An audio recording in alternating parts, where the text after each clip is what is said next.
Hello, everybody, and welcome back to Magical Journey. I'm your host, Daniel Cahoon. And before we get started with today's show, I want to just do a little bit of housekeeping here. First of all, do not forget, guys, go and join me over at magicaljourney.com for all of the social media links.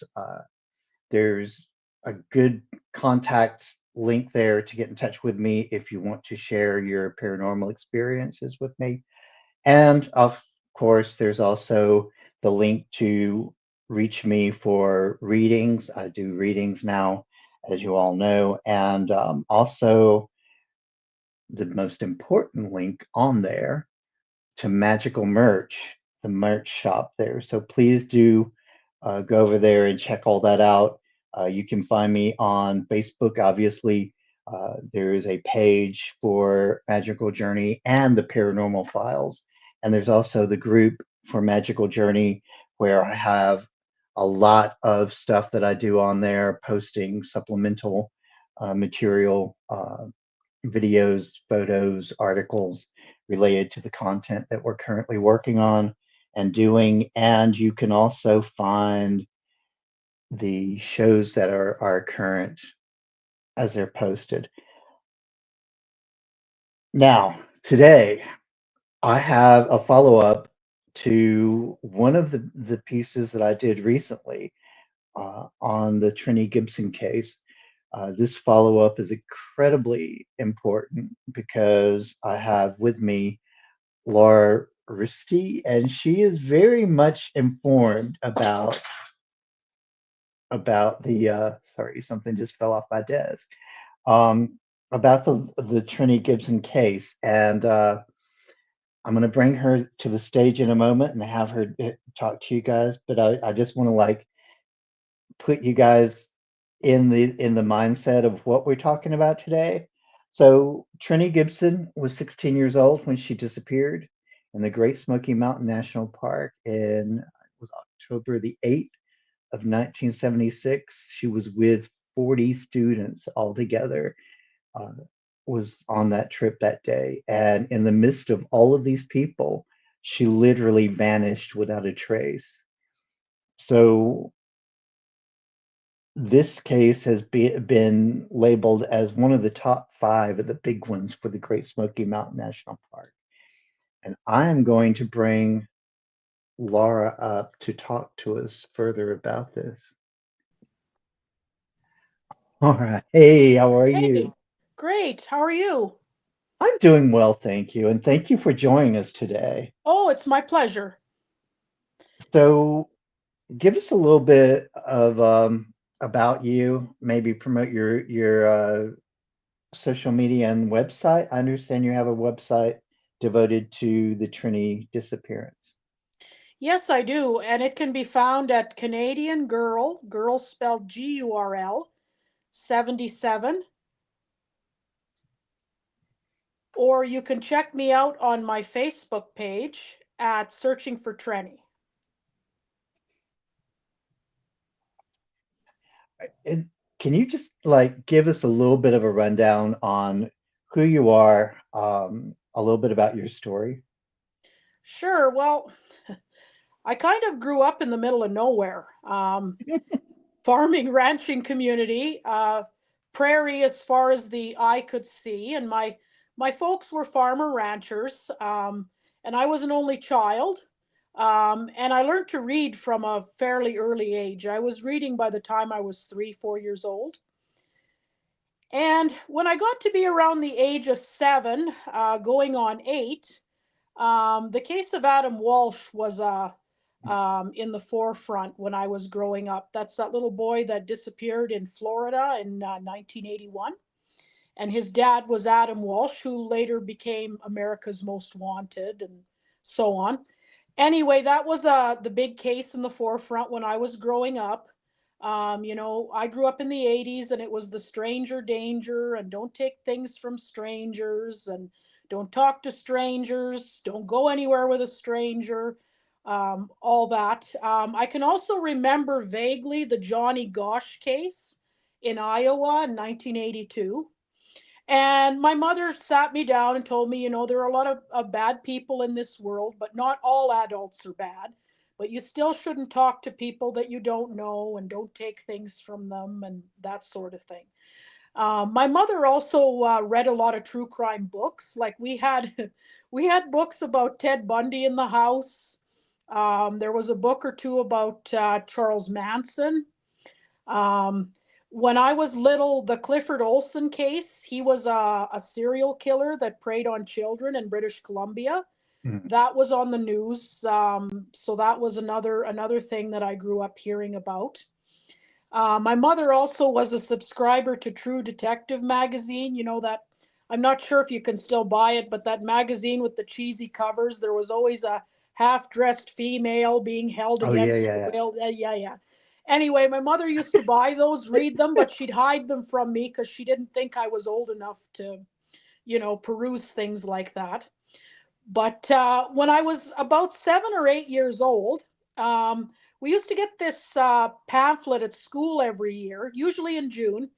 And it was like a booklet of about 40 pages, and it was all about bicycle safety and swimming safety and that sort of thing.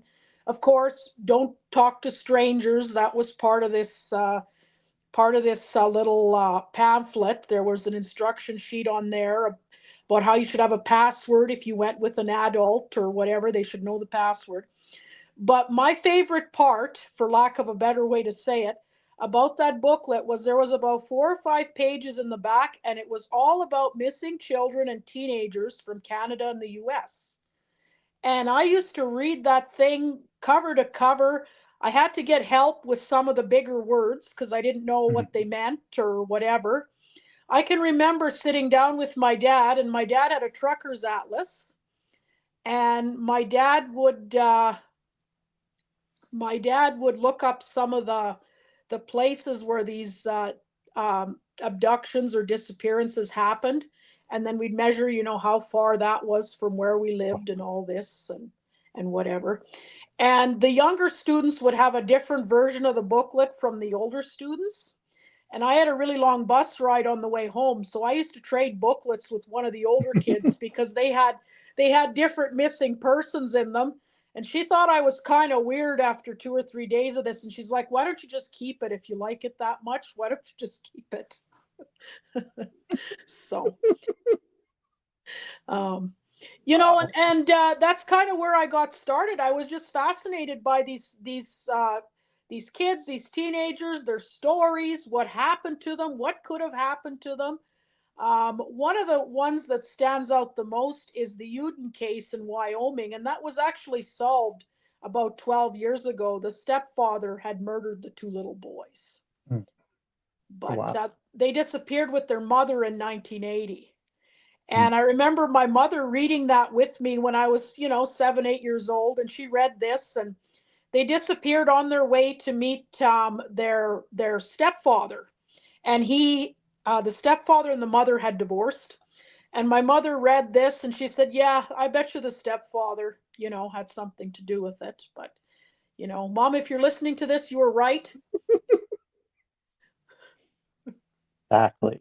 Exactly. And So then when I just got a little older, Unsolved Mysteries was on TV. The folks that remember that with Robert Stack, you know, somewhere, someone out there, may have the truth.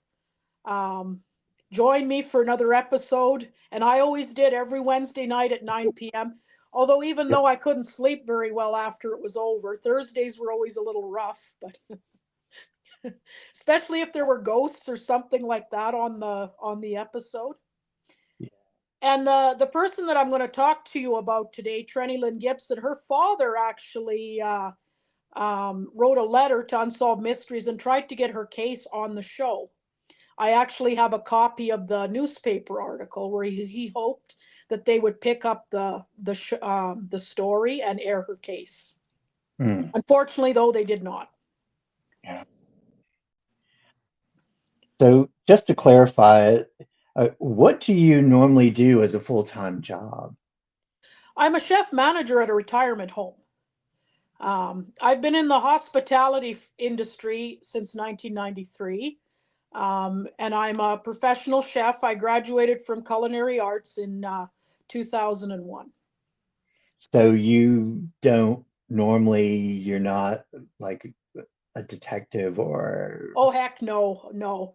I've actually had people reach out to me and ask me, could you help me find so and so or something? And I say that, you would never want to hire me because at the end of the day, if I somehow manage to find the person you're looking for, I'd probably owe you money because I have no training in it.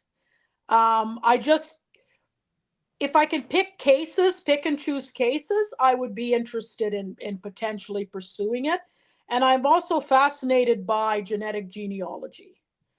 So if I could leave the hospitality industry and pursue something else, genetic genealogy would probably be one of my picks. As a private investigator, that would be interesting. I wouldn't mind getting my license, but I could care less about following somebody's cheating husband around for money or anything like that. I don't care. But finding lost loves or lost family, I find that very interesting. And I Definitely. have actually found a few people for people pro bono. I just took on the job and was able to reunite them. But I did tell them I prefer to stay out of this. I really rather you not tell anyone who found this person for you and how they did it. So Your work on the case we're about to talk about is phenomenal. I've been a fan since the first time I saw you well, thank interview you. and talk about this because Trenny Gibson to me was just one of the top five of the big Yes. cases of the Smokies, and that's all I really knew. And then up pops an interview where you're talking about the case, and I'm like, holy crap, there's so much to this. Um, how did you find out what really led you to this path of Trini Gibson and her disappearance? Well, it started in the spring summer of 2003. And it was literally about a week after we got our internet hooked up. My husband and I, again, were living in rather a remote area. And we had bought a home PC and we'd gotten our internet hooked up. We were on dial up back then. And a friend of mine at work, she and I used to occasionally trade books back and forth. And she was interested in some true crime stories as well. As if I remember right, she really liked Anne Rule. And so did I. And we'd trade books back and forth. And anyway, one day she said, have you checked out the Doe Network? And I said, no, I haven't. What's that? So she explained what it was a missing person database and whatever. And I had just gotten my internet hooked up and she said, yeah, you should check that out. I think that would really be up your alley. So I had planned this Sunday when I was off from work to do a little housework and whatnot in the morning. And then I was going to check out this Doe Network. So that's kind of what I was doing. So we were on dial up back then, and you know how that works, and the Yeah. Doe Network had a lot of photos and things on it. So literally, while you waited for a page to load, I could do something else for 10 minutes while I waited for all the photos and everything to load. So I'd been doing that, doing some housework and perusing a page of the Doe Network back and forth for probably a couple, 3 hours that morning. And anyway, I was just getting ready to call it a day. It was starting to get quite hot in the house, and we only had air conditioning in the bedroom. And I was going to call it a day with the housework and the Doe Network and go lay down in the bedroom and maybe do some reading or whatnot. And this little voice just said, just one more page, one more page. So I thought, oh, what the hell? I'm 12 pages in. What's one more, right? So up came page 13 on the Doe Network, and there was Trenny.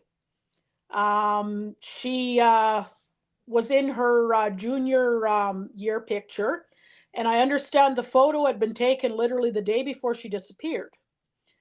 So I just read, Trenny Lynn Gibson. That's a pretty name. I'd never heard that before. Missing 1976, Great Smoky Mountains. And I thought, oh, I remember that Dolly Parton movie about the Christmas and the Great Smokies. Oh, what's this? And I clicked on it, and then that's kind of when things really, really started to get weird, and I had a really weird experience with the whole thing. But to make a long story short, June 2003 was when I discovered Trenny on the Doe Network. Wow. And I haven't looked back since. So when you first read about the case, what was your first real thought that crossed your mind about Trini and her missing? The first thing that flashed into my head was somebody that she knew was responsible. The second thing that flashed through my head is why the hell hadn't this case ever been solved? Right. Um, Yeah, because at that point, eh, I mean, roughly over 1,000 people a year go missing in the park. Uh, Absolutely. you know, 5 big cases out of 1,000 people is it's a small number. So And it's really hard given. for me to, sorry to interrupt you. It's really hard for me to explain, but when I looked at Trenny, Mhm. somehow everything just seemed to fit. Like anything that I didn't understand before, or things that didn't make sense before, if I didn't know who I was or where I was going or what the hell, now I knew. Now that was kind of a defining moment for me. I knew now. Wow. Yeah. Yeah. And in the time that they were searching for her, they used like some upwards of 200 people at Yes, they one, did. and they had a lot of resources offered to them. So give us a little bit of an idea of the day, what exactly took place, and kind of fill us in on the general layout of things that happened up to the point of the disappearance and then shortly after the disappearance. Sure. Well, Trenny was part of a horticulture class at Bearden, and it was a new class. It took place in a wing that had been built, and the wing was, if I'm not misunderstanding, it was nearly a block from the actual high school. But this wing had been constructed, and that's where all the elective classes were held. They had a childcare class, a horticulture class. It was actually ornamental horticulture, was what it was called. There was drafting, electronics, and a few other classes that happened in the same building. It had been newly constructed, and it would have been exciting for the kids, that fall to be taking their whatever their elective was in this brand new building. So Trenny was in ornamental horticulture, and it was taught by Mr. Wayne Dunlap, and I believe that was his first year teaching at Bearden. And he was a fairly young gentleman, probably about 27, 28 years old when he was teaching the class. And anyway, he had set up this field trip to go to the Great Smoky Mountain National Park with the class, and they were going to be looking at the different plants and things in the park. That's a really fundamental time of year in the park when the leaves change color. It's absolutely gorgeous. And he wanted to take the class down to experience this. They weren't supposed to pick or gather anything, just look and observe and so on. And the class trip was supposed to take place on October 8th, 1976, which was a Friday. And a lot of the students were excited about it. Hey, a day out of school and whatever, and then here's the weekend kind of thing. So, from what I've heard, Trenny had some misgivings about going, mainly because she was a bit of a homebody, at least according to her parents. But Trenny's mother, Hope, had said that she would come along on the field trip as one of the chaperones. And, maybe that would help Trenny feel a little more at ease having her mother there and that kind of thing. But when Hope Gibson found out that the trip was going to be an all day affair where they were going to be gone the entire day, she balked because she was going to need somebody to babysit Trenny's youngest brother, Miracle. He was only 6 years old at the time, probably only went to school half a day or something like that. So she backed out at the last minute. Now, Mr. Dunlap, he did try to obtain another adult chaperone. I actually spoke to one of the people that he had contacted to try to get them to come and give him a hand, but he couldn't get the day off work, with that short of notice, couldn't go. And he said that he actually did caution Wayne about going up there with the class alone with him being the only adult kind of thing. He said that that probably wasn't a good idea, and he said the weather forecast wasn't that good anyway, so maybe Wayne just ought to postpone the trip. But we all know that that didn't happen, and that's why we're here talking today. So the morning of the trip, Trenny kind of had the idea that it was going to be canceled because she'd heard the weather forecast and it was supposed to be for cooler temperatures, rain, wind. But when her mother drove her to school, Trenny found out that the trip was a go. So she left her books and her lunch in Hope's car, kissed her goodbye, and went and stood on the sidewalk with the other kids. Now, Hope maintains Trenny did not know where she was going, and Hope did not know where they were going either, because Trenny did not take a coat or heavy shoes or anything with her that day. She just had a blouse and a sweater on, and just regular Adidas running shoes. Anyway, the students boarded the bus. Mr. Dunlap got on the bus. He told the students that they were bound for the Great Smoky Mountain National Park, and there were a lot of cheers and claps and everything else. Mr. Dunlap was the only adult on the bus, save for the bus driver. I'm told they had to make a couple of pit stops on the way to the park, probably for a bathroom break or something. And they reached the park about somewhere in the neighborhood of noon or 12:30 that day. Yeah, it was about a 2-hour drive for them, right? From Yes. the school to the park, because Yeah. Clingmans is more toward the Carolina, the North Carolina side, Right. right? Yeah. So anyway, the bus pulled into the parking lot, and the bus driver is mandated to remain with the bus because that bus is school property, right? City property, right? So anyway, Mr. Dunlap explained to the students that they were to hike to Andrews Bald and back. They weren't to disturb anything, touch anything, pick anything, just look. And look at, the changing leaves, the flowers, the plants, that sort of thing. Bring their lunch with them and eat it along the way or when they got to the Bald. He asked if everyone understood. They said that they did, or they raised their hand. He dismissed the bus and off they went. Now, Mr. Dunlap, being one adult and 40 teenagers, well, there's only, so much you could do.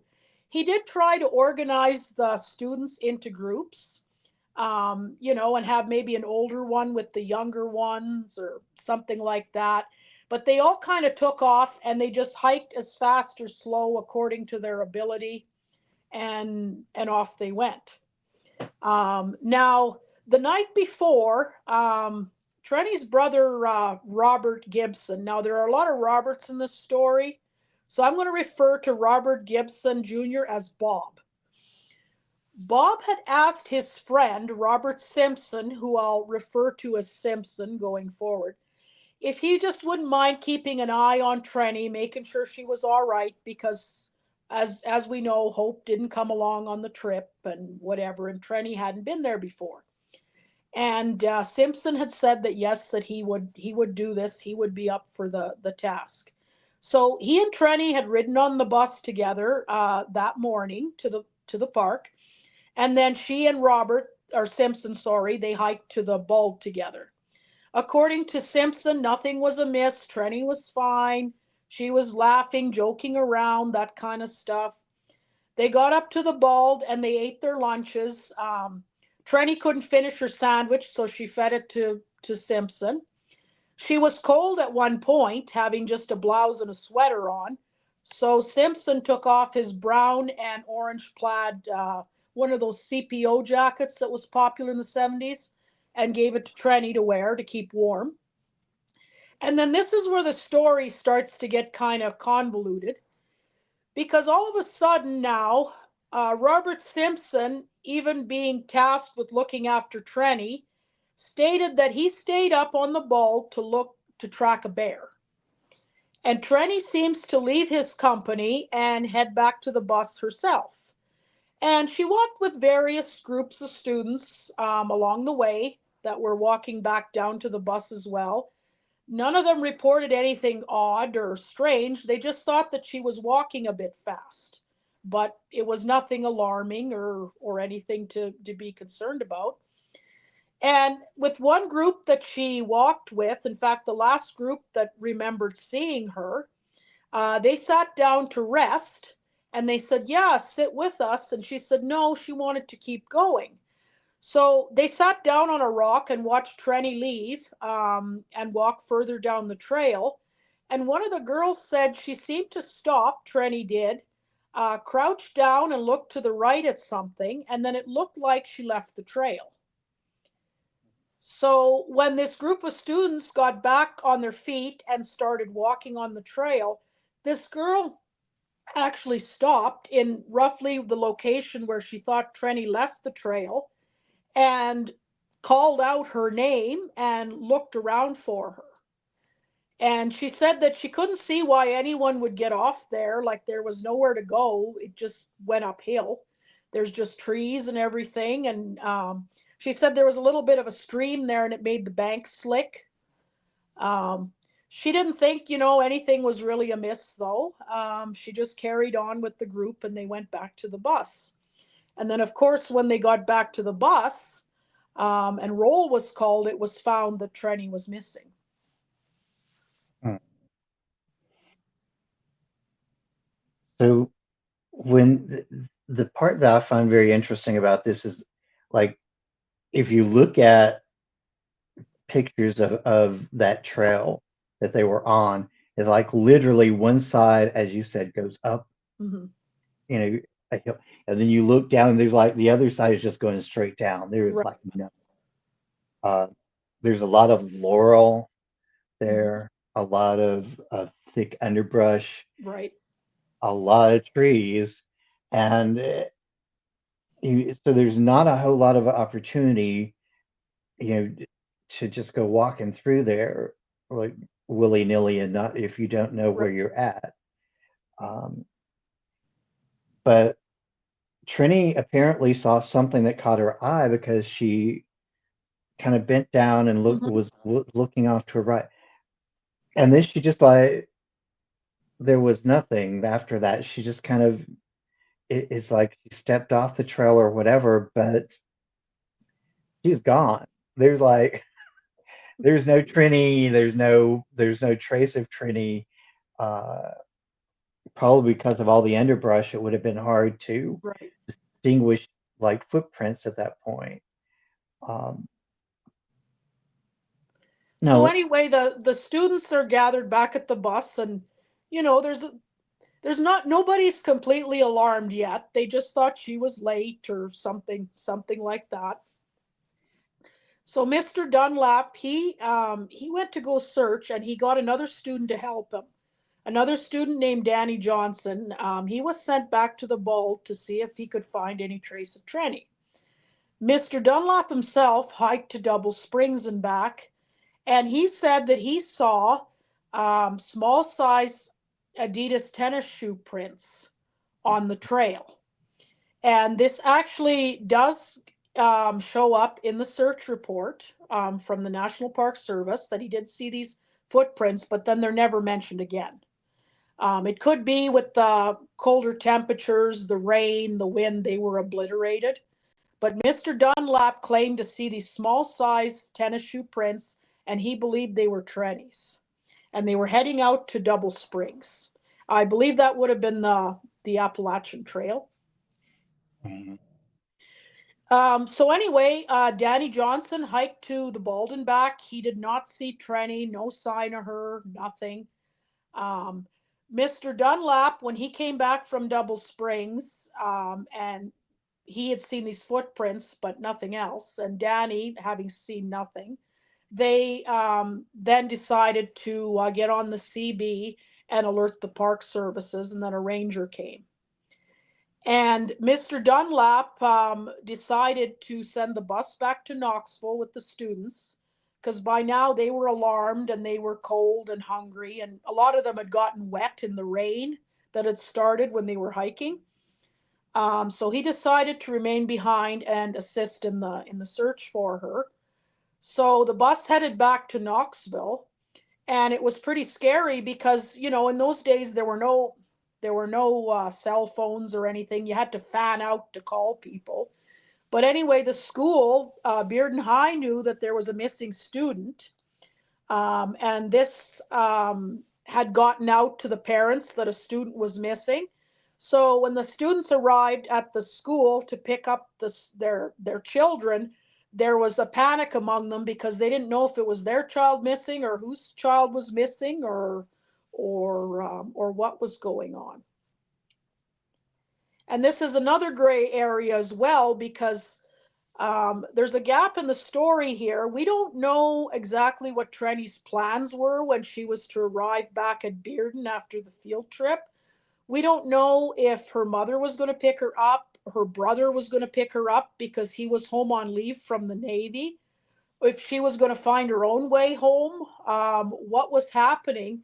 But Hope Gibson did not know that anything was amiss till after 8 o'clock that night when she was contacted by a guidance counselor at Bearden and he told her that Trenny was missing. And that was about 5 hours after the fact. Yeah, she went missing. They were supposed to be back at the bus in the park at 3:30 in the afternoon.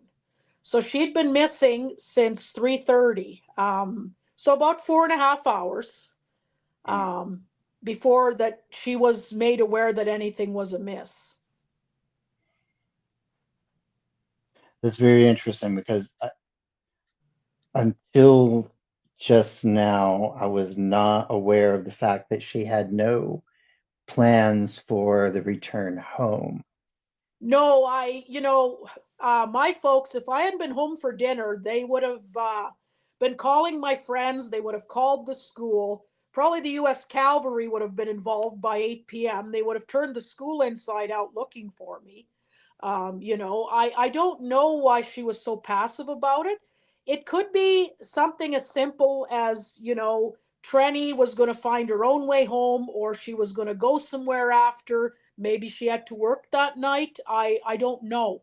But there's a gap in the story there, and we don't know why. Hope didn't seem to think that anything was wrong at 8 o'clock at night. Mm. Yeah, um, Hope is a story in herself. So She's a there story was for another episode. a book. Um, uh, the one of the things that was pointed out, you and that I really kind of stress whenever I talk to people about this case is that a there was not a lot of prior knowledge as to where they were going, and it's debatable whether there was any knowledge among the students as to where they were going until they got on the bus. And um, I've when interviewed, I've interviewed, I have a list going of the students that were on the field trip. mm, And I've been able to track down close to 30 of them. And there's a handful of them that are deceased. mm, And most of them seem to think that they did not know where they were going till they were on the bus. The other ones either can't remember, and I mean, fair enough, it was, nearly half a century ago, or they think they might have been told, or they were told. That was kind of the consensus among them. But I have several that, they swear up and down they did not know where they were going until they were on that bus.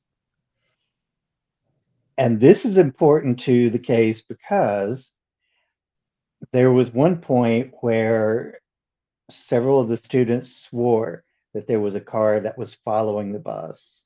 Yes, there was a rumor to the effect that there was someone following the bus. And Mr. Dunlap, when he was questioned about it, he said no, there couldn't have been because nobody knew where we were going. But to be honest, if you want to follow the bus bad enough, you're going to follow the bus. Whether you know where the hell it's going to go or you don't, it doesn't matter. You're going to follow the bus. So we can't really say that that's a valid point. Yeah, good point. Yeah, you're right because somebody's made up their mind that they're going to do something, they're going to do it. It just But I also, if they were going to follow the bus, it's likely that they would have been noticed by the students sitting in the back, especially if they're, looking out the back window at the car behind them. And I mean, I rode a bus for 12 years of school. You ride in the back, that's the coveted section. You can see the cars behind you. And, we used to smile and wave and everything, give them the peace sign, whatever else, and whatnot. So I think if somebody had been following them, that the students in the back would have been the ones that might have noticed, or the driver himself. right. And it's very interesting to note too that I'm sure there were students that knew um, what Trini's older brother Bob drove, but there was no indication that anybody was pinning it to his car being the car following them. No, nobody ever. As far as the students are concerned that were on the bus that day and on the field trip, none of them ever said that they saw Bob at the park, or he was the one following the bus. And a lot of the students knew who Bob Gibson was because he had attended the same school. He just had graduated the May prior. But a lot of the older students, especially the seniors, knew him very well. Suitcase Simpson was a good friend of his. And that was how Trenny got to be Suitcase's friend, Robert Simpson's friend, was through her brother. Suitcase was Robert Simpson's nickname for those that need clarification. Ah, Yeah, I wondered about that when you said that. I yeah. was like, I have not heard that before. Um, and and Bob had made the comment before uh, to newspaper reporters about him and Trini being very close since they were kids. They were very close and almost inseparable. I think Trenny was one of maybe a very small handful of people that actually understood him. He seems to be kind of an enigma, somebody that didn't have really a whole lot of friends. Um, but Trenny seemed to understand him, and from what I've heard, yes, she and her brother were very close. Uh, and Bob was actually home on leave at this point. What? How long was he at home before Trini came up missing? He came home on Wednesday, and then she disappeared Friday. So it was like literally just like a Yes. day or two. Yeah. And then and he was actually stationed. He was going to be stationed in Nam, I believe, right? Guam, I believe. I Guam, think he was Guam, Guam. Yeah. Yeah. Guam. Yeah. Yeah. Yeah. He Uh, had just finished his basic training, and he'd been away since the first part of July, and this was his first time home. Now, do we know? I don't think I've read anything about this or heard anything about this, but do we know? Did Bob have any prior uh, uh, run-ins with the law or anything? Up to that point, none that I know of. No. Um, he um, he did drugs. Then he cleaned up his act for a while. He put on a white shirt and a tie for school every day. He gave or sold all his records, things like that. And then the students started calling him Bible Bob because Hmm. he seems to have kind of turned his life around, found the Lord, and that kind of thing. He didn't really seem to have a lot of direction in life, like as the oldest male child. Usually they're the ones slated for university or take over the family business if there is one, that kind of thing. He didn't really have any ambition. And then when he decided to join the Navy, some of his family was quite, excited for him. Maybe he's going to, at least go and try this and see if that's the correct path for him. And at least he was doing something, about his future. So, Right. And the family was very devoutly Protestant too, from my understanding. I yeah, think they they were went strict Southern Baptist, yes. uh, at one point when I think they it was what was it? Calvary Tabernacle was the name of their church. I Yes, I yes. googled that at one point, and for some reason Calvary Chapel kept coming up with it. I don't know if there was a connection between the two. Yeah, Calvary Baptist was the church they attended. And they attended Wednesday evening and then twice on Sunday. Mhm. So they were very devout. And the children had Bible study every morning. They had devotion every morning. Now, Trini was fairly close to her sister Tina too, correct? Tina Yes, was about 14. yes. And then, of course, Miracle was only a baby, pretty much. She was only 6. Um, Yeah, and I've had family tell me that Trenny basically raised Miracle. She always had Miracle on her hip, and she was looking after him from the time he was born. wow. So let's camp for a minute on Mr. Gibson, because I know Bob Jr. was definitely, he had a little bit of a problem with substances at one Mhm. point and so forth, but um, and he had some questionable, like when you try to do the research on him, like you said, he's kind of an enigma. But Mr. Gibson, on the other hand, not so much so. Uh, he kind of puts himself out there really playing.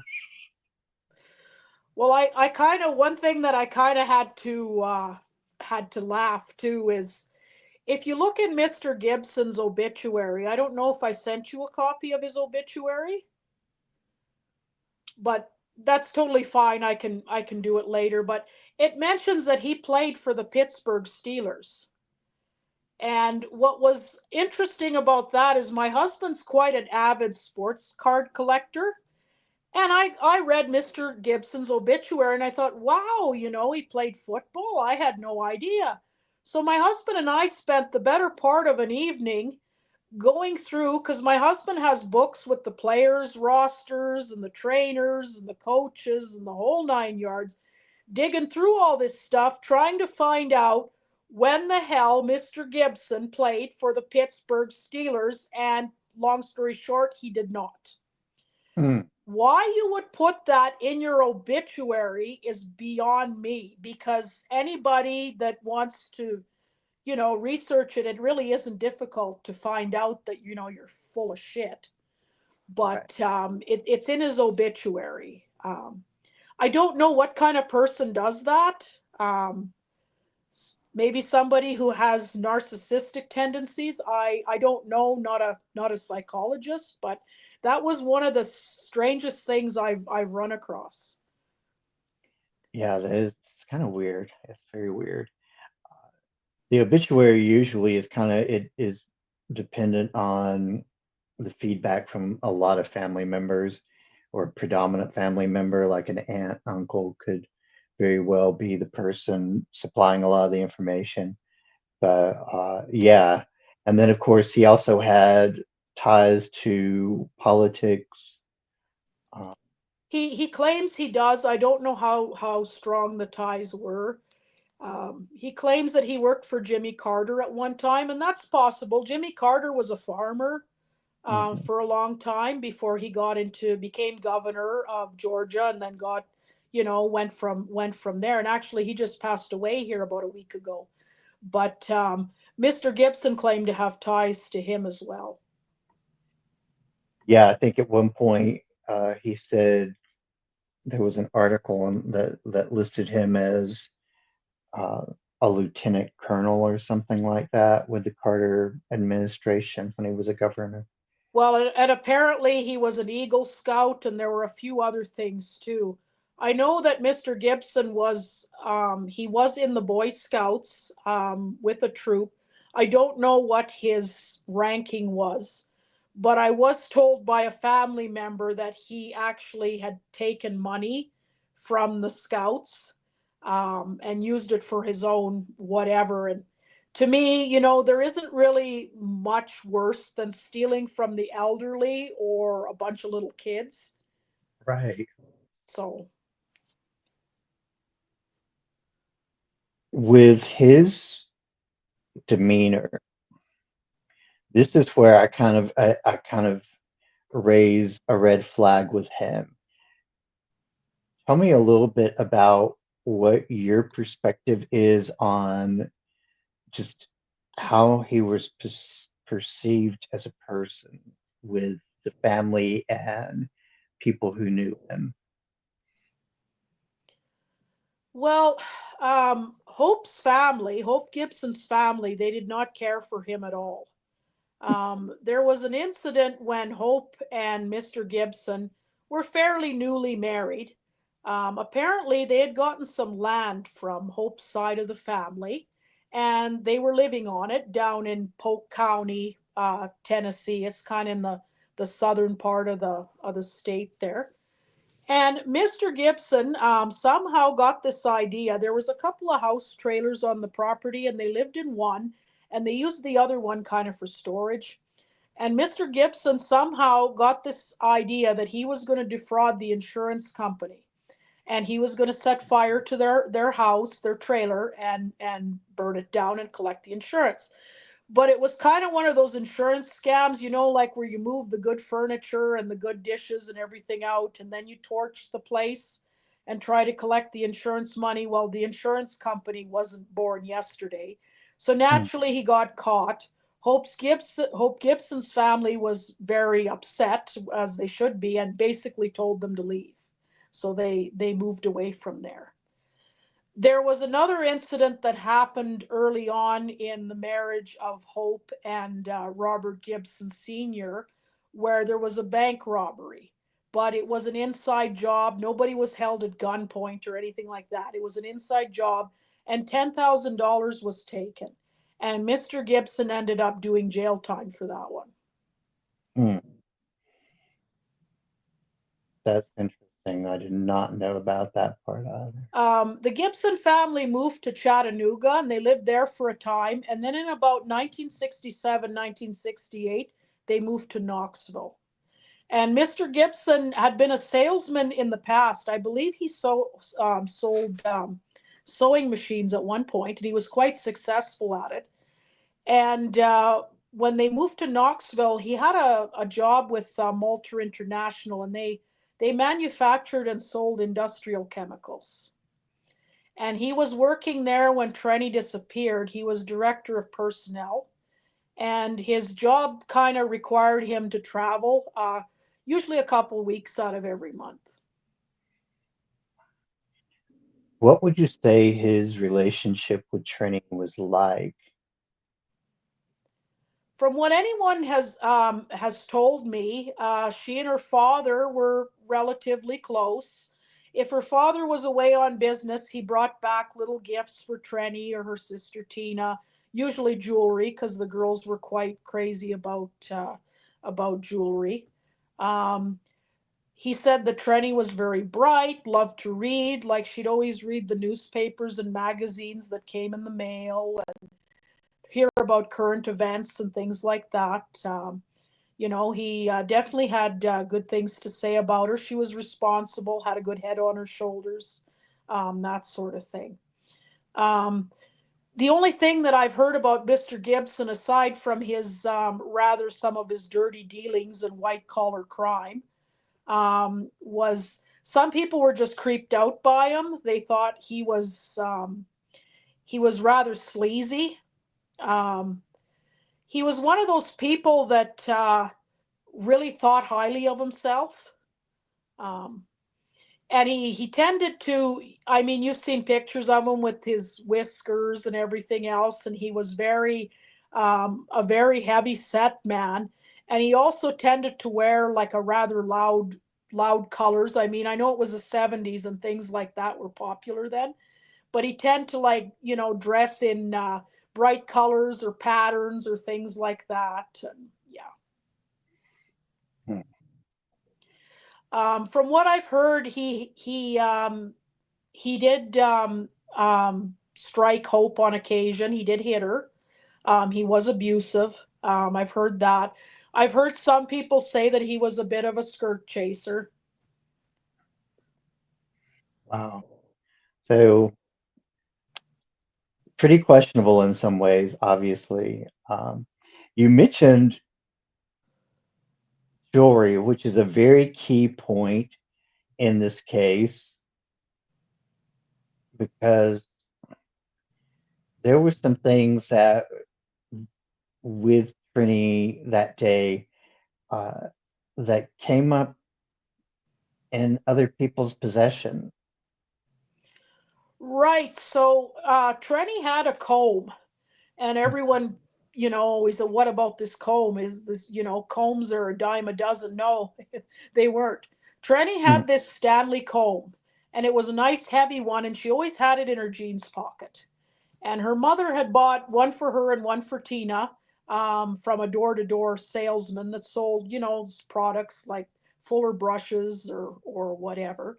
And it cost several dollars, a lot of money back in those days. And Trenny just loved the thing, and it was kind of a status symbol to have that comb in your pocket with the handle sticking out. It was a 70s thing. That comb ended up on the dash of Robert Simpson's car.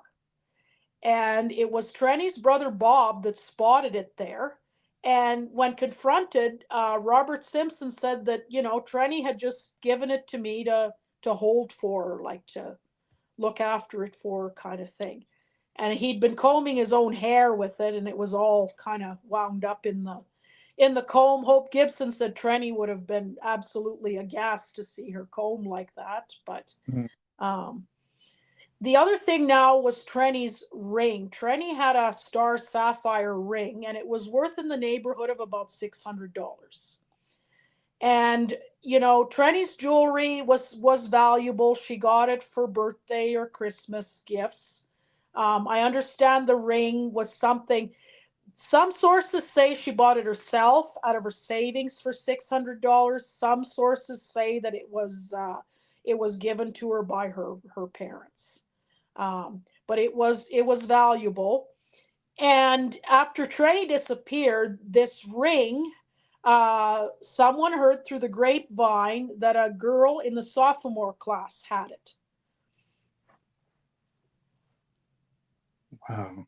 And just to kind of give you guys an idea, like a $600 in 1976 is about the same as $3,326.82 now. So we're not talking about a cheap ring by no means. No, No no, means. like not by any means. But apparently, what happened, I've talked to the lady that made the phone call. Uh, she and Trenny knew each other well. They had met at church. They didn't spend as much time together as they had previously because Trenny's family, they used to live out by Loudon Lake, and they had moved to White Tower where Trenny had lived when she had vanished. And that was kind of out of the area where this girl lived with her mother. And she said she'd only been to their new house maybe once, and it was just to drop something off. But when they lived in the old location, they were friends. And like this lady said, she kind of was one of those people where, if she liked someone, she just liked them. She didn't care if it took them a while to come around or whatever. So that was kind of how she got to be Trenny's friend. She just sort of pushed her way in. And they accepted her, whatever. And she was a good friend to Trenny and to Tina both. And it was also a bonus because this girl also attended church, the same church as Trenny and her family did. And Trenny's family wanted her to have friends and associate with kids whose folks went to that church. Um, if she made friends at school, that was fine, but it was more like, you belong to this church, so those are the kids that you should be friends with, sort of thing. Anyway, Right.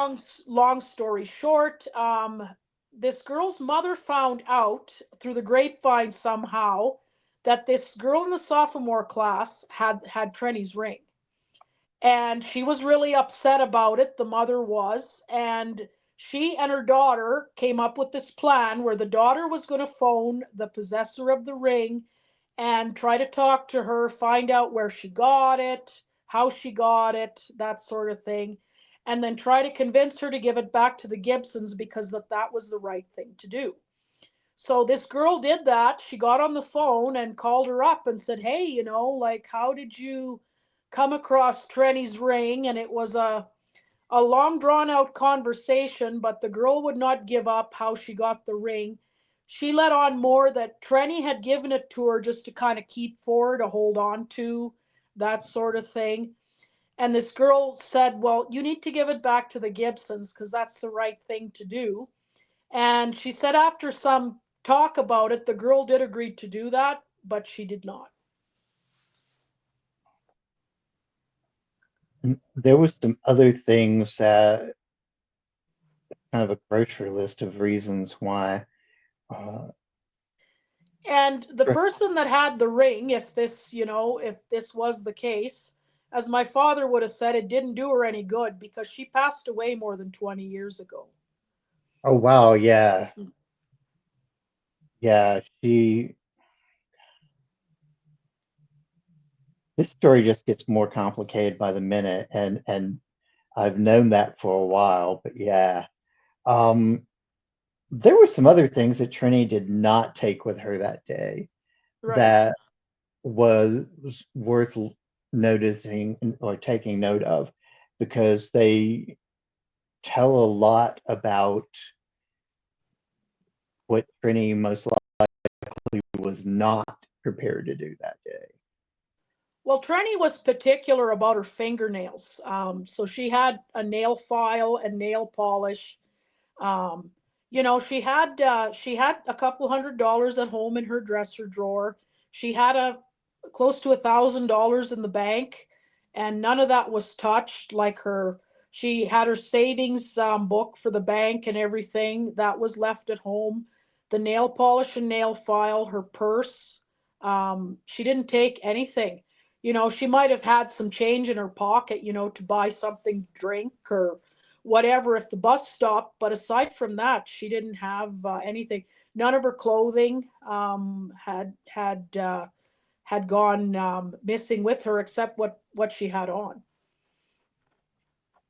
And part of the statement from her father was that Trini had actually been buying new clothes for fall time, Mm-hmm. and all those were still there. They hadn't been Yeah, touched. yeah, And so he felt like if she would have been planning something, that she would have at least taken those and her purse. absolutely. Yeah. And then she was taking meds for an infection as well, correct? Yeah, her mother said that they had hurdles in the backyard and they used to jump these hurdles for fun, whatnot. And about 10 days prior, Trenny and her mother were jumping these hurdles, and Trenny punctured her heel like on a small stone. And Hope took her to the doctor, and she had a tetanus shot. And then she was supposed to be taking these antibiotics for a couple of weeks just to make sure, it cleared up the infection. And you know how it is with antibiotics. If you don't finish the prescription, it's likely your infection is going to come back, or because it didn't get cleared up completely. And that medicine was still left at home. Mhm. There was kind of a grocery list of things that should have, would have, and could have gone if she Right. was. But I just want to reiterate, like, it wasn't like a sprained ankle or something like that, because that's something that comes up where, maybe she aggravated this injury or something, and, she fell or something happened in the park that day or whatever. It was, she punctured her heel on a stone, and yes, it had healed up, but she still had a few days left to go on the antibiotics. Yeah, that's definitely worth noting because you know, I can imagine that would be a factor a lot of people would try to throw into the disappearance. Um, when when the park rangers were notified and you know, Dunlap and Danny Johnson had both gone looking, Yep. there there was no um, there was just nothing. I mean, Mr. Dunlap said he saw traces, footprints or whatever. Danny said he saw nothing. Now, however, Danny also made another comment about Trenny's disappearance. And what exactly was it that he said? Well, I tracked Danny Johnson down about 4 years ago, and he was willing to talk to me. No problem there. Whatever. We had a good conversation. Now he was a good friend of Robert Simpson's, and he said that they used to call him the odd couple, the two of them, because Danny was clean cut and he was a jock, and Robert Simpson was kind of heavy set. He often wore overalls to school. He was a little on the unkept side, so they kind of called them the odd couple, but they had bonded together because they both really enjoyed hiking and the great outdoors. So that's kind of what brought them together. And there was an outdoor club at Bearden and a hiking club at Bearden as well. So that's kind of what brought the two of them together, even though, you take one jock and one kind of stoner kid and you put them together, but they did have a mutual interest. Danny said that he did not know Trenny well. She kind of was one of the kids that kind of sat toward the back of the class, didn't talk a whole bunch or whatever. She definitely wasn't part of um, the jock group at the school. That's for certain. He said he doesn't think he'd ever really said maybe 10 or 20 words to her. But according to Danny, he walked part of the trip with Robert Simpson and Trenny, and he said that she didn't go missing from the trail, she went missing from the parking lot. He claims when they came back down to the parking lot to meet the bus at 3:30, Trenny excused herself because she needed to go to the washroom. So she headed off to the washroom and she just never came back. And I asked Danny. I said, "Well, why wouldn't you tell this to Mr. Dunlap when he said, okay, well, Danny, can you go hike to Andrews Bald and back and see if you can find Trenny?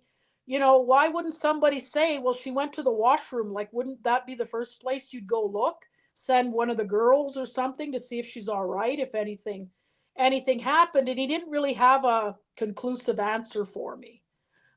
Just that he went to the Bald and she wasn't there. They couldn't find her. So, that was, as they say, is that. He did tell me that Trenny did like, she was attracted to young black, like young African American fellows. He did bring that part up to me as well. But aside from that, he claims he did not know much about her. Then in talking to Danny's girlfriend, Stacy Martin, now she was a student at Bearden and she was a track star. much like Danny Johnson was. And she was on the field trip that day, and I spoke with her as well. And she said that she and Danny, they hiked the whole trip together. And I asked if Danny, if he had ever hiked with Robert Simpson or Trenny, and she said, well, not that she knew of, because they were together. And in fact, she said that they were the first ones that were back at the bus. So I'm not quite sure where the difference in stories is, like what happened, but Danny was quite adamant she did not disappear from the trail. She disappeared from the washrooms. Mhm. When that just blows my mind. It really does. When you told me that, that just blew my mind. I was like, wow. Uh, what But was again, like I said, it's been 50 years. I don't know if Danny's misremembering. He was more he didn't really hold back anything. I didn't think that he wasn't telling me the truth. It was just that one detail that didn't make a lot of sense. right, right? If you knew this, why didn't you speak it Yeah. instead of just go? So, why do you think Dunlap chose Danny to go back to Andrews Bald? Was it his Well, if it's anything like when I went to school, Danny was likely one of the beautiful people, right? He was a track star. Um, those are usually the kids that the teacher will, look to carry out some sort of task or errand for them or that sort of thing. But yeah, he was one of the track stars, so I think that was why he was chosen to go back and see if he could find any sign of Trenny. And then, interestingly enough, Danny and his girlfriend Stacy, the next day they were at a track meet in Kingsport, Tennessee, which is just down the highway a ways. And on their way back, they stopped in the park and they assisted in the search. One of the rangers that was in the park and kind of leading up the search and organizing everybody. He was quite a track and field fan. And he basically let them come in and join, and they were grid searching and looking for Trenny and so on. But like Danny said, they didn't find any sign of her.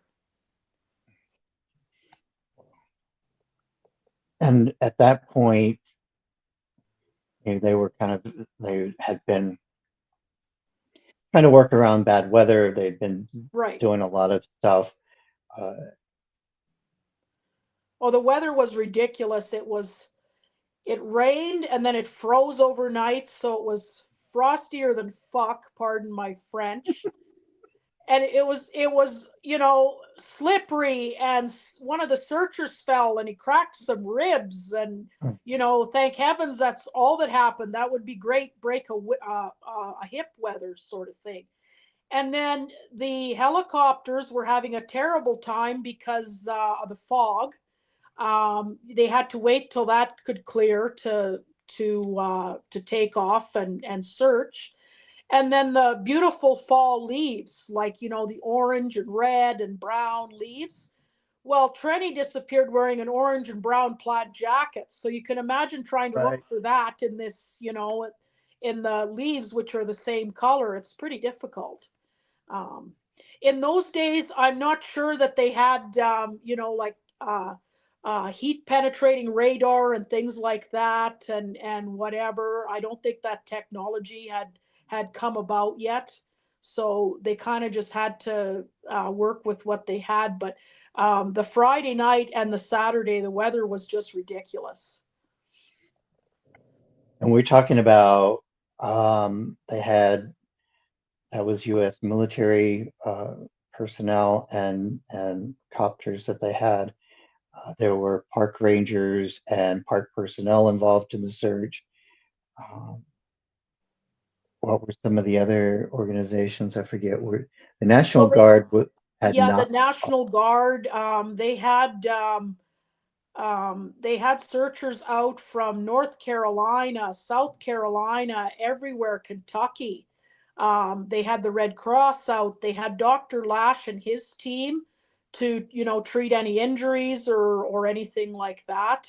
I know two of Trenny's uncles and one of her cousins came to the park. They were from Polk County, and they came up to help search as well. Her folks came down from Knoxville, and they were staying in Gatlinburg, and Bob was with them as well. Just everybody, even the bus driver, the fellow that had been driving the bus, he came back the next day and helped search. And of course, Mr. Dunlap was there searching as well too. Wow. Yeah. Mr. Dunlap had quite a rough experience after that. As a matter of fact, he quit teaching after Trenny's He just. he did. He had a near nervous breakdown if he didn't have a complete nervous breakdown. People said that he was wandering the road looking for her and everything. And um, he and his family, he resigned from teaching, I believe, the following spring, and he moved his wife and his young family clear across the country to Oregon. And he worked for the U.S. Department of Agriculture for many years. He never went back to teaching. And then when he retired from the Department of Agriculture around maybe 2007, 2008, then he returned to Tennessee and he lived in Johnson City till he passed away. But he had a really rough go of it. He, of course, blamed himself a lot for what happened to Trenny. And then Trenny's family also they sued Mr. Dunlap, they sued the school, they sued the principal, they sued the Knoxville City schools. They everybody they could think of, they had a lawsuit out against. But apparently it was dropped. I don't know if it was settled out of court or if it was just too costly to continue pursuing it. It was denied. Yeah, the superintendent of schools was actually involved in that too. Yeah, It was for the sum of $350,000 right. for mental anguish and suffering. And yeah, the case was pretty much dismissed, whatever reason. Yeah, Mr. Dunlap, he was a veteran. He was in the Vietnam War. He was, I think his rank was quartermaster. Um, so there's probably some PTSD involved as well. And then he lost a student on a field trip, and he felt responsible. I've never considered Mr. Dunlap, a suspect, but I always did want to talk to him about what happened that day, not to lay any blame or anything against him. I just sort of wanted a chronological order of events kind of thing, and that sort from him. But after years of trying to reach out to him, he would never grant me an interview. I even asked him if he could just write me a letter and outline, what happened that day, but he wouldn't comply with that. Yeah, and I know a lot of people have, well, not a lot, but I know there have been people who have pointed fingers at Dunlap. The guys over one of the podcasts that you've worked with before, one of them was pretty adamant that he felt that Mr. Dunlap was very much at Oh yeah, fault. I've heard that several times, and I never really thought that he never gave me anything to for me to think that he would have harmed Trenny. The one thing that did come up though, and that was one thing that I wanted him to try and talk to me about, however we had to go about talking about it, was apparently Trenny had some spat with him shortly Hmm. before she disappeared. And that came up when I spoke with Dwight McCarter, and he told me that with certainty that she'd had a spat with her teacher, and then she had disappeared shortly after that. And I just wanted to ask Mr. Dunlap, like, do you recall what that was about? That kind of thing. Um, in one part of the National Park Service report, Mr. Dunlap filled out a a questionnaire, and it's basically you're talking about the person that has gone missing. You know how tall they are, what they were last seen wearing, that sort of thing.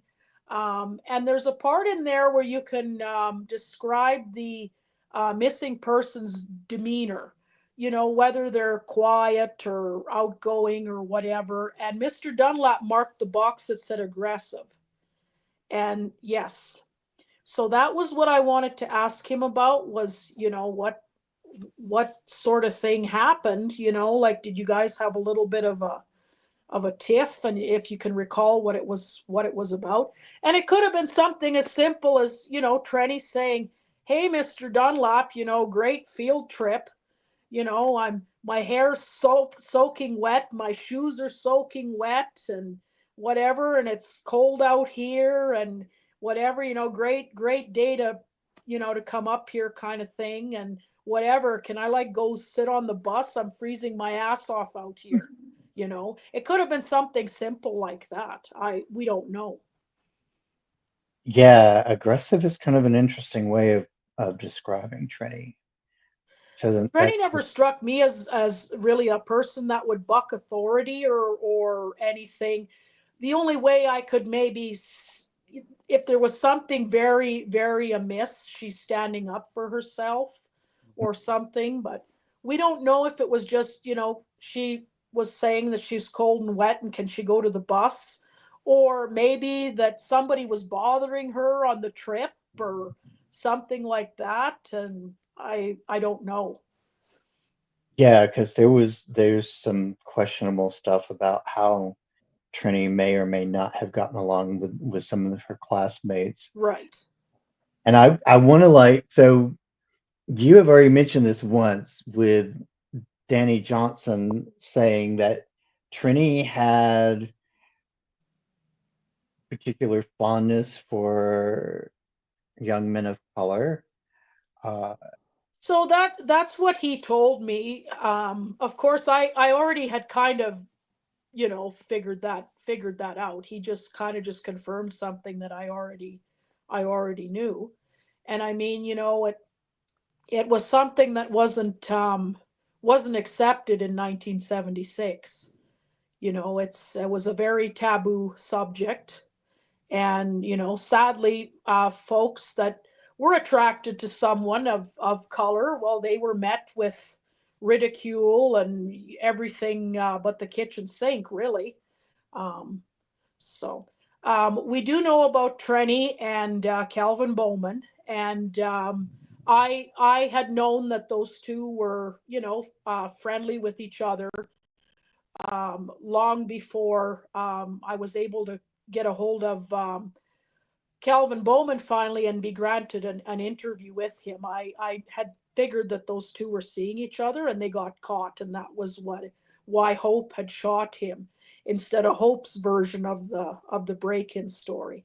And then I also knew that there was another fellow that Trenny was interested in after the Calvin Bowman incident, and she was caught in a car with him by her father. So there was all hmm. hell to pay about that as well. But we can't quite pin down exactly when that happened. We don't know if it was a week before she went missing, a month, 2 months. We don't know. So that's something that I'm working on, trying to find out. I've been trying to find the young man that she was interested in, but I've been hitting brick walls every which way I turn. So a gentleman named Michael Bouchard that I was on the missing enigma with is law enforcement, and he's trying to find that fellow for me. So hopefully he can answer some of those questions. Yeah, because in particular, Calvin Bowman. Now he sort of knew Bob a little bit. Yeah, they knew each other. The Calvin said they weren't like big friends really or anything, but no, they did know each other. Do you think maybe because I know Bob had a little bit of problem with substance abuse and so forth. Do you think Yes. that may have played into the relationship between Bob and Calvin?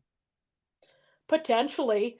I asked Calvin Bowman if he ever dealt drugs at Bearden, because that was another theory as to why Trenny went missing, and I can get Mm, into that and explain that in a moment. And Calvin said no, he didn't. He said he's not going to lie and say he never did drugs, but he said he didn't deal drugs. He didn't have the means to get into dealing drugs. He was more of a guy where, if you wanted something and you asked him to get it for you, he'd get it for you for a price, like he'd hook you up, kind of thing, and be the middleman. But he wasn't a drug dealer, according to him. He would rather have a beer, kind of thing, than be into drugs. But he said he's not going to lie and say that he, never smoked pot or never did drugs, because then he wouldn't be telling the truth, kind of thing.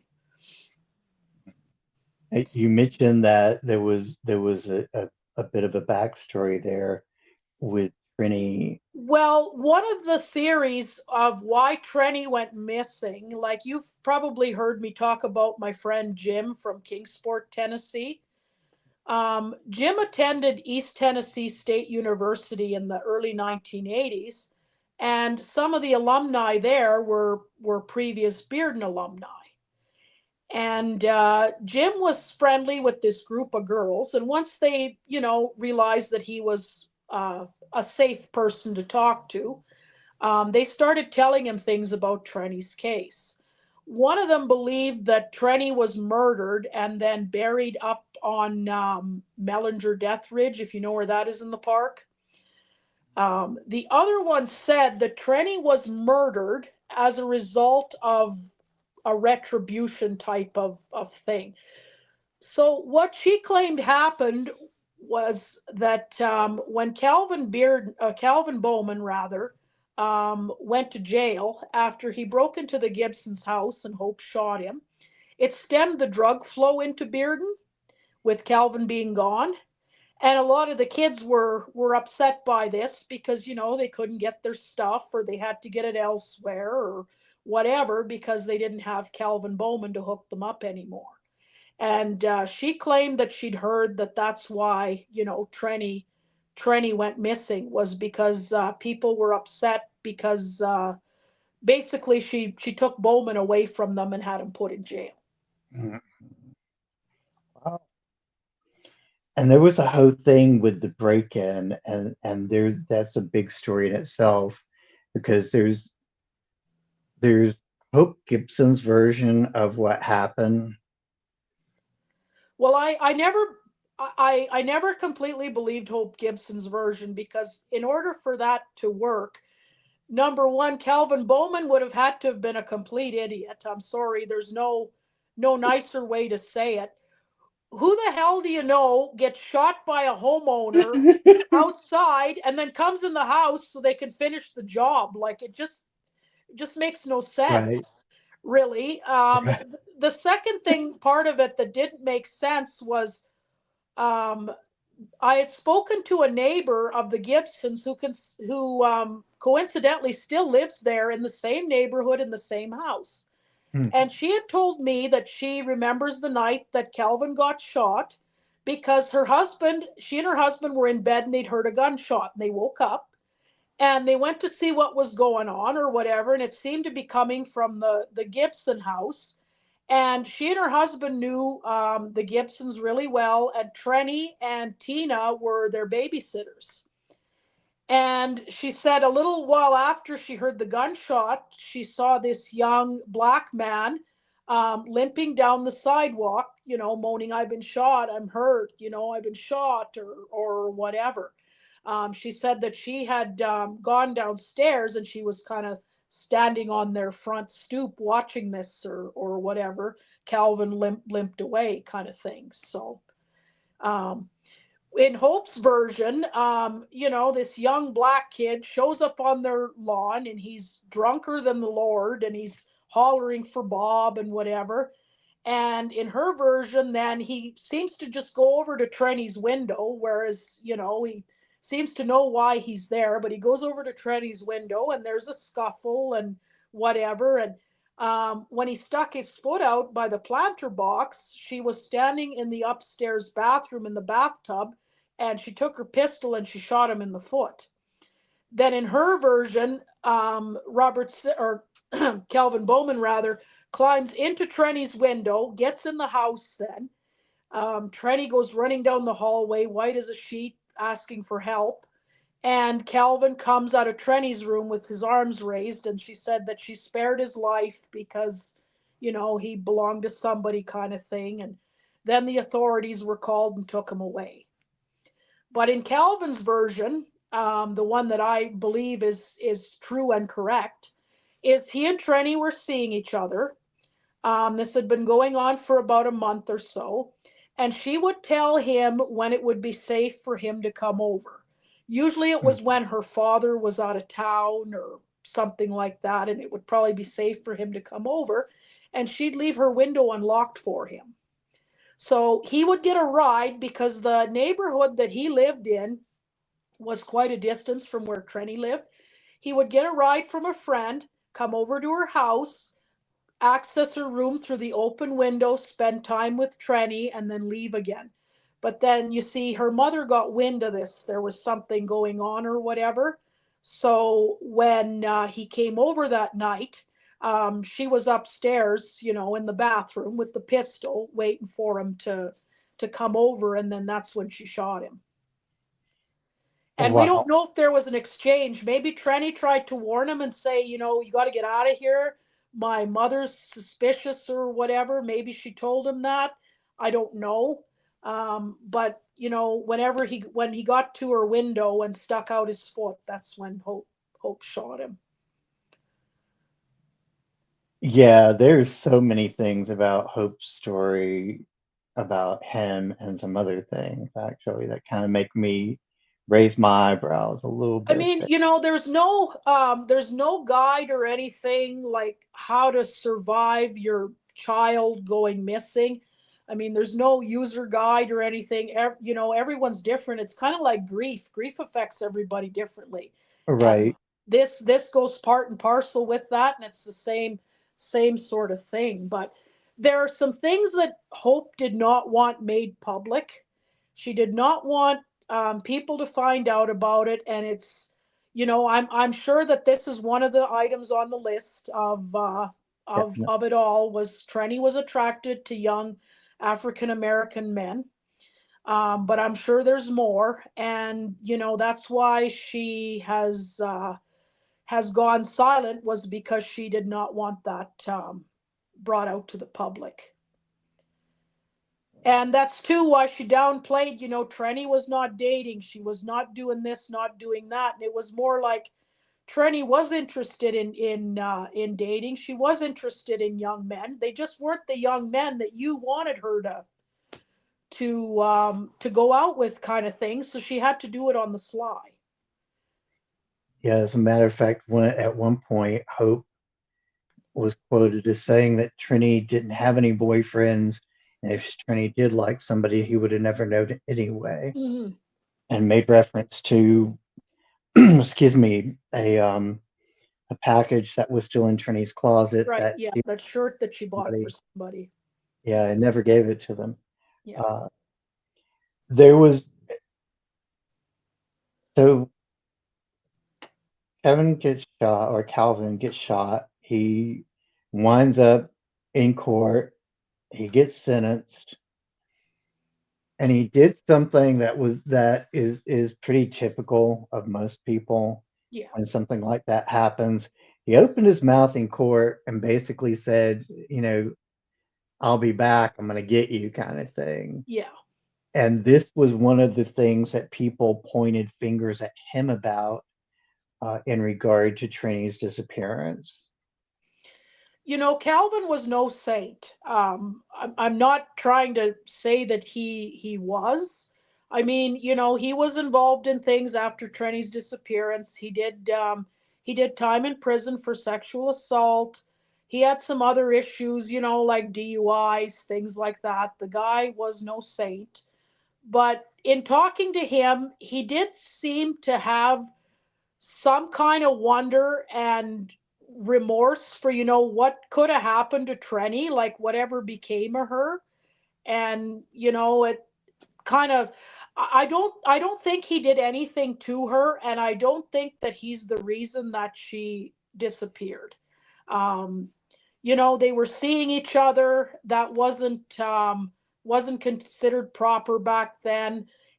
Her mother said that he wasn't good enough for her. And when Calvin was in the hospital healing up from his gunshot, Trenny's father went in, Mr. Gibson, and raised hell with him too, and Mhm. went up one a side of him and down the other. And I imagine the gist of it was, you stay the hell away from my daughter, kind of thing. So, Yeah, didn't he actually say too that tell Calvin that he didn't feel like he was good enough for his daughter? right, yeah, yeah. And So I there was a imagine Calvin too.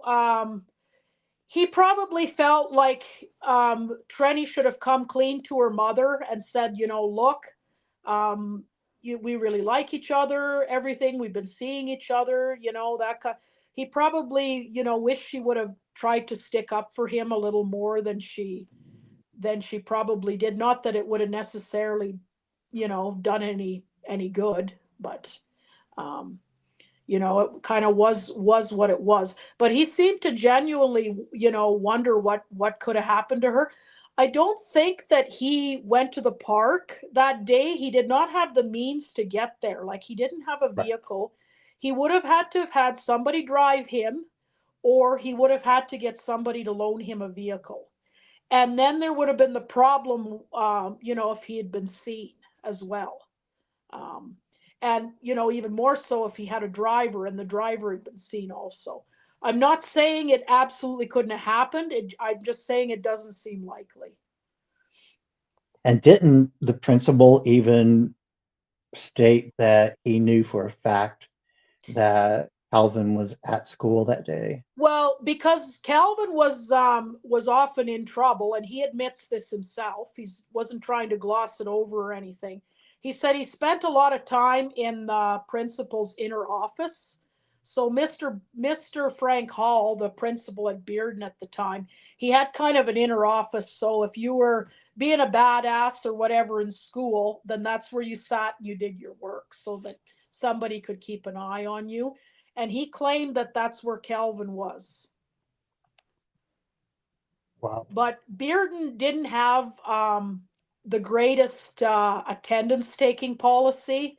So, that came under fire a lot of times, because I've asked a lot of students that went there, and they said that basically you could go into the school, maybe go to homeroom in the morning, and then you could take off for the rest of the day. And a lot of times nobody even knew. Or if Well, you even went to school till lunch and then took off for lunch and never came back, nothing really ever happened. The only time you would get into trouble is if you were in a class that was where you were going to get college credit for taking it.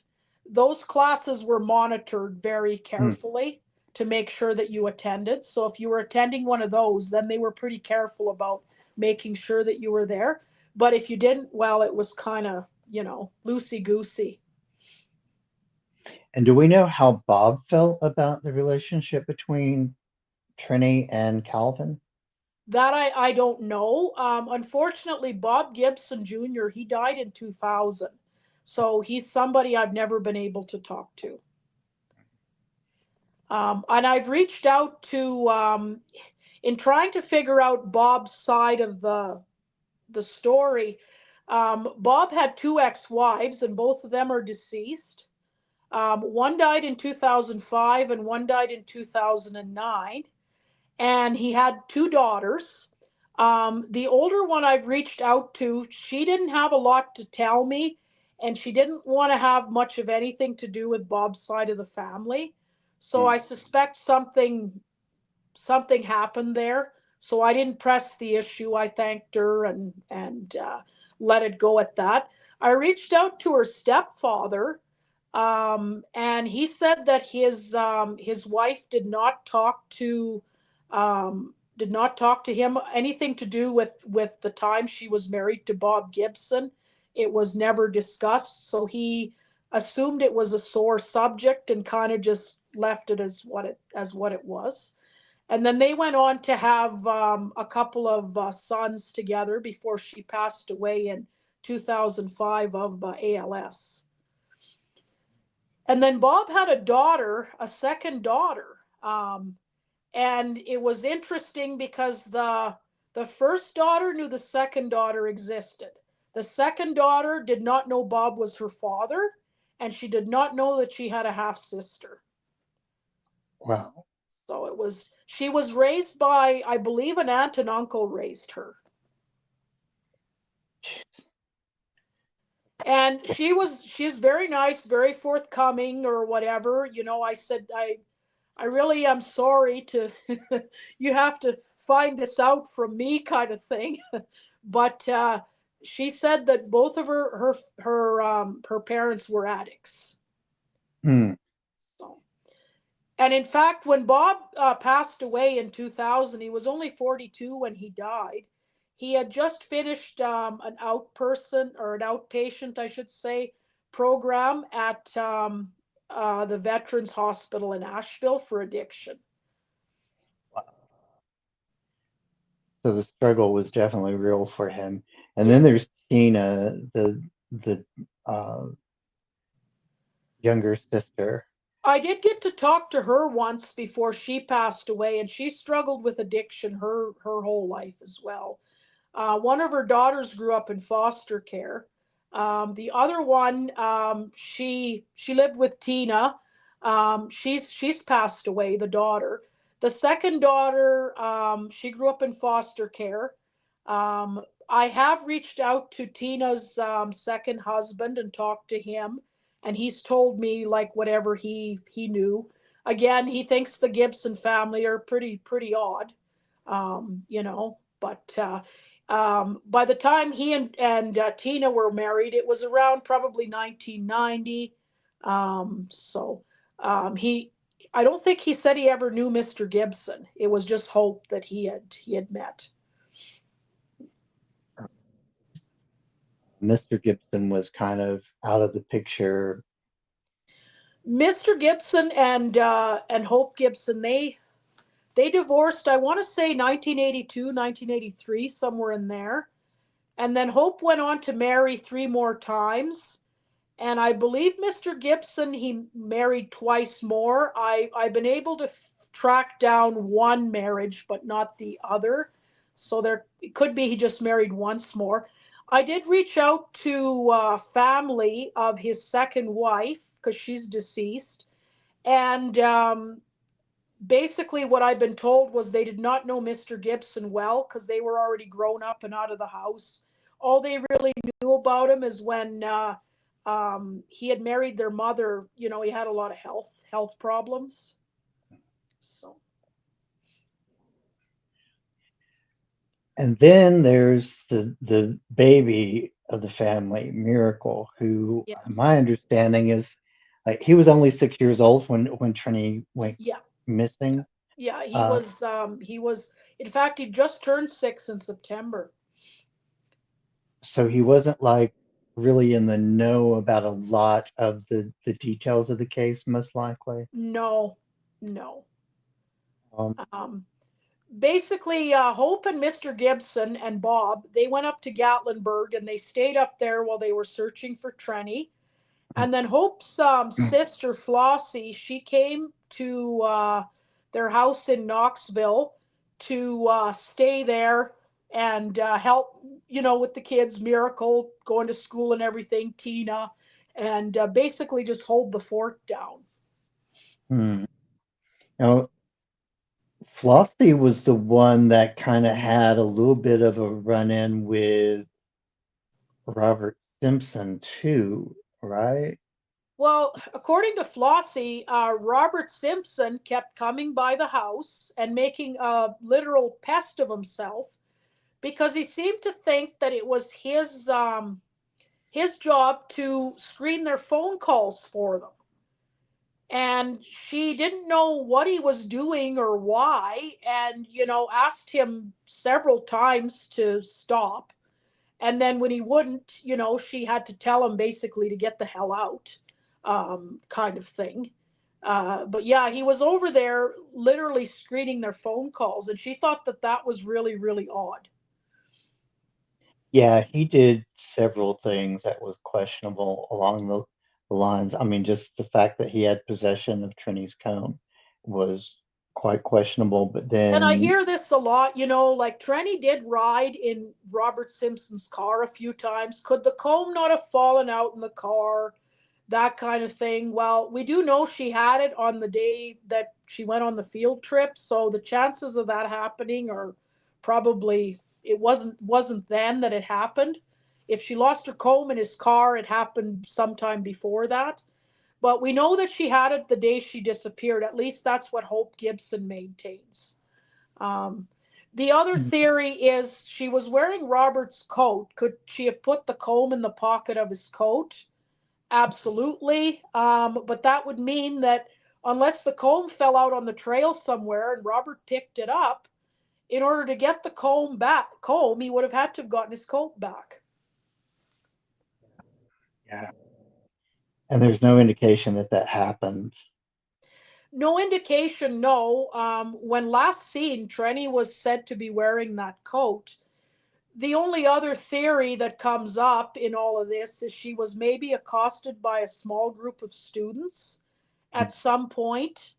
I mean, this coat fit Robert Simpson, so it would have been several sizes too large for Trenny. Maybe they accosted her, roughed her up a little bit, and maybe she peeled out of the coat and ran and took off and plunged so deeply into the underbrush that they never could find her. And maybe when they accosted Trenny, that's when they took the comb from her and maybe took her ring as well. And I'm told maybe took her shoes because, she had Adidas tennis shoes on. Maybe they took her shoes while they were at it too. Who knows? But that's one of the theories is that could have been what happened to her. Then there really would have been no body, nothing recoverable. And then that would explain how potentially Robert Simpson got her comb and or got his coat back as well. Right, right. Wow. Those puzzle pieces never quit coming, do they? No, they don't. They The, just, it's a it's a 20-year jigsaw puzzle. yeah, just keep finding more the deeper you dig. And that's one of the things about this case that really has captivated several of us. I know you've been working on it for over 20 years now, correct? Yeah, it'll be 22 years here in June. I've been working on Trenny's case. That's a long marriage. It is. It is a very long marriage. Yeah. The and there are so many characters in this case that kind of raise red flags, and there's question marks behind their names. And I mean, I have a laundry list of people that I kind of go, what, where do you draw the line on this person's innocence and guilt? And I want to kind of camp there with you on that in a future episode, actually. Sure. The those who are the questionable kind of, you know, even, I mean, I hate to say this, but quite honestly, like even Miracle, as he got older, you know, could have been a slight accomplice in the sense that there were things that he heard and saw over time that he probably could have opened up about and never did. Absolutely, but he lives with his mother, and the few times that I was able to talk with Miracle and actually have a conversation with him, you got the idea that he was being coached what to say and what not to say, kind of thing. You know, I presume that there's, some mental health issues there. If you catch him on a good at a good time and you can have a conversation with him, he is helpful. But if you don't catch him at the right time, then he wants to talk in riddles and things. And I mean, that might be entertaining for 10 minutes or so, depending on what sort of mood you're in. And then after that, he's just a pain in the ass kind of thing. So, um, but absolutely. But he's definitely going to go with his mom's side of the story. Yeah, 'cause there's just it just seems to me like that there's a lot of unanswered questions with some of these people. Uh, One of the things too that I found to be a little bit confusing was the Park Service not allowing, I think it was Billy Graham that was going to offer search Yeah, he was dogs up. offering up the use of his dogs to search for Trenny. I know Mr. Gibson had mentioned there was a cadaver dog, and I believe she was in New York State. He wanted to bring in that cadaver dog to search for Trenny, and the Park Service was dragging their feet on that and whatever, because the Park Service, their stance on this was, if she was in the park and she was able to be found, that they would have found her. That was their stance on it, and whatever. And the only way that she was in the park was if she was in a body of water, potentially, or if she was, stuck in some underbrush or something somewhere where they wouldn't be able to recover her. That would be the only places that she could be, and that's where they ended that. Mr. Gibson was instrumental in getting a second search going in April of Right. 1977. Now, Hope Gibson did not join the push for the second search. That was Mr. Gibson doing that and whatever. And the Park Service, they fought and fought and fought against doing that. They finally did relent and let a second search happen, but they wanted to keep the search small, like down to about 25 searchers. They said they didn't want a circus type atmosphere and that sort of thing. They did go ahead with the search, but nothing was found.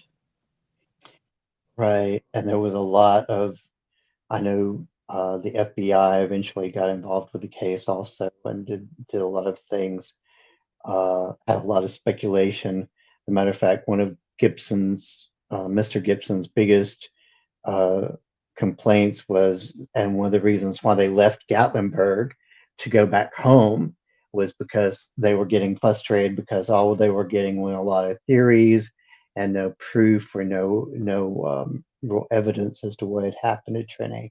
Right. Uh, so I want to bring you back on for a round two of this Sure. to talk about the FBI, its involvement, and this list of people that just seem out of sorts. Yeah. Because I think there's a lot there to chew on in that. Uh, Well, you have Bob Gibson. That always was a little bit of a thing with me, and like when you get into things like this, and stay married to it for more than 20 years, you get a pretty cynical nature about things and whatever. And I think it's a possibility, like you and I were talking about last week when we first spoke, that Bob is number two on the list of things that Hope Gibson didn't want made public. That's just my thought. It never sat well with me that he came home on Wednesday and Friday Trenny disappeared. And that could be the biggest red herring. It could be screwed up women's intuition or whatever. I don't know, but that has always bugged me. And that was mhm. always something that you know, this nasty little voice in the back of your head, that keeps coming on and saying the same thing over. He came home Wednesday, she disappeared Friday. But that's Yeah. something that, I feel needs to be explored as well. Yeah, the timing of that is a little bit awkward, and kind of quirky, I think. Uh, you know, Bob is definitely one of the people that I raised an eyebrow to.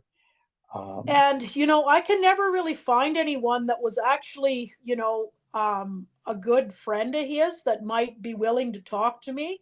And I've Mhm. said this, on numerous podcasts, if anyone out there remembers Robert Gibson Jr., he was born in November of 1958, and he attended Bearden High. If you were a good friend of his or whatever, if you knew him well, could you please reach out to me and tell me a little bit about him? I'd love to hear from you. Right, Or you right. can Yeah, reach me via my website, www.canadiangirl77.com. Girl is spelled Gurl. yeah. That's how I reached out to you actually, is through the Yes, website. yes, absolutely.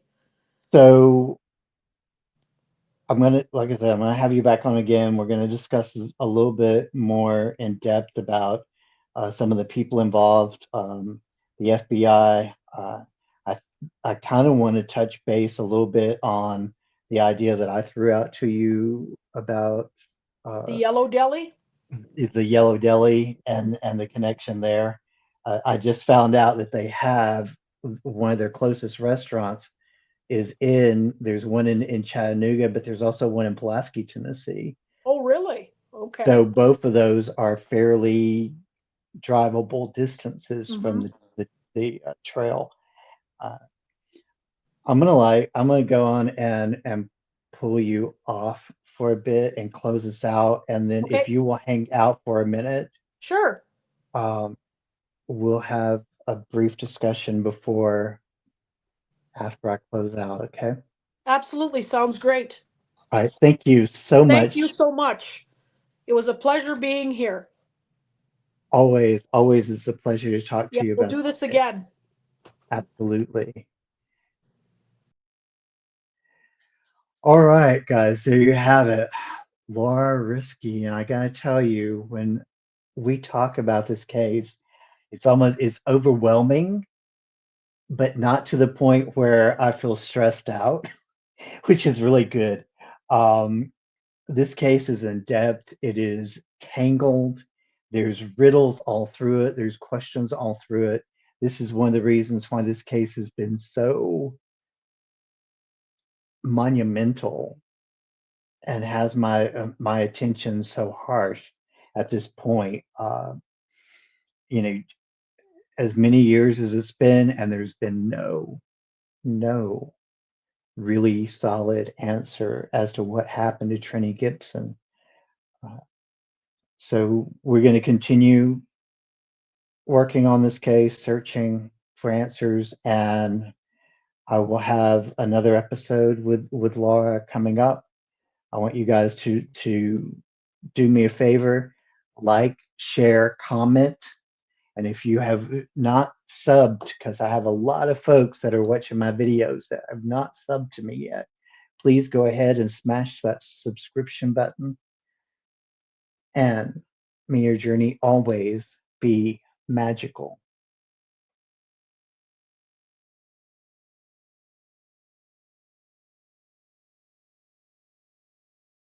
I've waited for so long to see when you come back to me.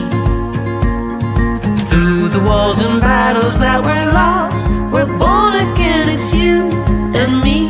The rest is history. Past lives.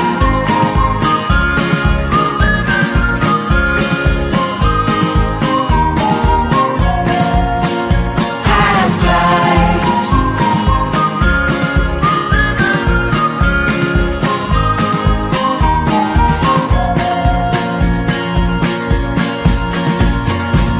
Did we dance together on different floors in 1500 or must have been lovers. We must have been something in our past life.